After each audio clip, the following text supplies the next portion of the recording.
je m'appelle Damorix, je suis le chef de la tribu des Éleutètes, troupe de reconstitution historique dans le département du Cantal. La troupe des Éleutètes, donc on représente la tribu des Éleutètes, comme il y a 2000 ans. C'était la tribu qui gérait à peu près le territoire du Cantal à l'époque, de ce qu'on en sait. Il n'y a qu'une ligne vraiment écrite dans la guerre des Gaules de César. Et donc ça voudrait dire la tribu en nombreux territoires. Donc ça serait une tribu qui est cliente des Arvernes. Donc c'est un peu comme les rois et ses suzerains, il y a une certaine domination, il y a un échange, il y a un partage, mais il y a quand même une tribu qui est bien plus forte. Voilà, les Arvernes qui fait partie des 2 tribus les plus puissantes de la Gaule, si on peut dire. Donc on l'a créé en 2018, on était 4 passionnés d'histoire au départ, et on a vraiment commencé les animations en 2021. Entre-temps, on a fait faire une copie du Carnix de Tintignac, que vous avez devant vous. Donc c'est le seul Carnix au monde celtique qui a été retrouvé entier, donc en Corrèze. Donc c'est M. Jean Boisserie qui l'a fait, c'est un dilandier d'art. Il est en bronze serti à l'argent au niveau des jointures. Ça vaut environ 7 000 €, donc c'est 280 heures de travail. Donc nous aujourd'hui, c'est difficile à refaire. Donc on peut imaginer qu'à l'époque, voilà, c'était très compliqué et ça coûtait beaucoup d'argent.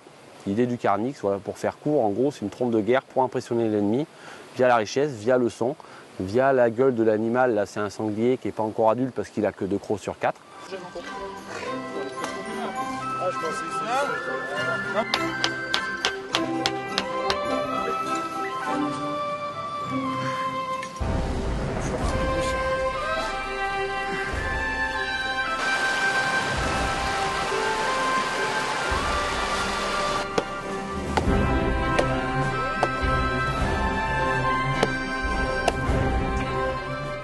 Je vais essayer de démarrer un feu comme à l'ancienne avec juste un petit briquet et un silex et un petit peu d'amadou.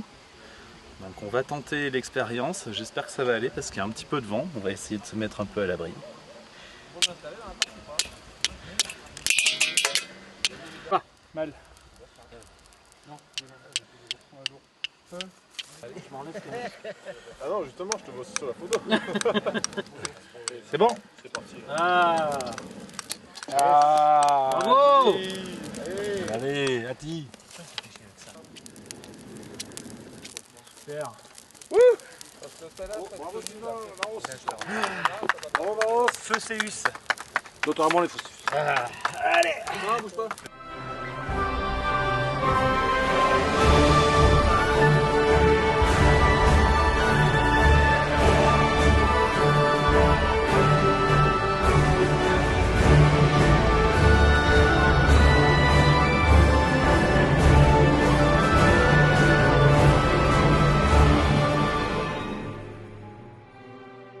Je suis reconstituteur pour les Éleutètes et je suis vice-président et fondateur des Éleutètes avec Landry Damigon. Alors on est parti du Buron des Lacs pour aller à la Boudio, à la Vigerie. Ça fait environ 8 km en descente à travers les monts du Cantal. L'objectif c'était de faire une marche historique. Donc exactement comme l'auraient fait nos ancêtres il y a un peu plus de 2000 ans. Ça faisait un petit bout de temps qu'on se disait qu'on fait de la reconstitution historique pour des manifestations, pour des fêtes de village. Mais on met le matériel le matin, on met nos habits gaulois le matin, on les enlève le soir et finalement on les teste pas vraiment en conditions réelles. Et on s'était dit 2 jours dans le Cantal, faire une marche où on va tester vraiment le matériel en conditions réelles. On va aussi travailler à voir comment ils dormaient la nuit, comment ils portaient le matériel pour dormir la nuit, comment ils mangeaient le soir, comment ils mangeaient à midi. On voulait vraiment réfléchir tout ça et mettre tout notre matériel et toutes nos connaissances vraiment à l'épreuve du Cantal, donc 20 km en montagne. On va avoir du 5 degrés cette nuit et le soleil qui tape la journée. Sachant que les Gaulois, on a très peu de documentation sur des choses assez vulgaires comme voyager au quotidien, etc. On a assez peu de choses. Et donc l'objectif aujourd'hui, c'était de tester différentes solutions. Est-ce qu'ils utilisaient des croix de portage comme les Romains? Est-ce qu'ils vont utiliser plutôt des sacs?